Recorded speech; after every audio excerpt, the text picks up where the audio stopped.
Edu, eu acho que não dá para discutir a vitória da Ponte, não. Acho que o time esteve organizado no primeiro tempo, não sofreu, fez 1-0, não é? Pouco foi.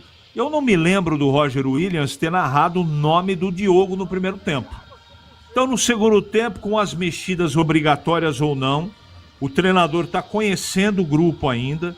Eu acho que ele tem muito mérito na escalação do terceiro atacante, eu gostei também.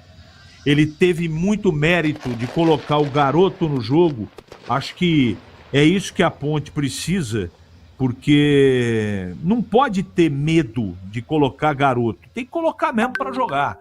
E eu acho que no segundo tempo caiu um pouquinho, e muito por conta também das mexidas, não é? Você perdeu os dois homens de frente lá no comando do ataque, você deixa de ter aquele pivôzão para segurar a bola, para dar tempo da defesa do meio-campo encostar. Aí a Ponte ficou rifando bola, dando a bola de presente para o Itabaiana. O Oia entrou muito bem no jogo, não é? E aí o Rodrigo Souza, sem muito ritmo, não é? Normal, e o garoto do lado dele. Então tudo isso colaborou para que o meio-campo do Itabaiana no segundo tempo funcionasse melhor do que no primeiro.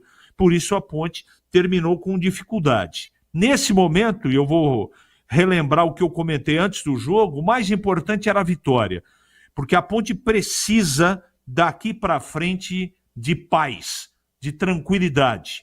E esses jogadores, como disseram ao Breno Beretta, muitos deles, eles estão focados, mas eles precisam receber.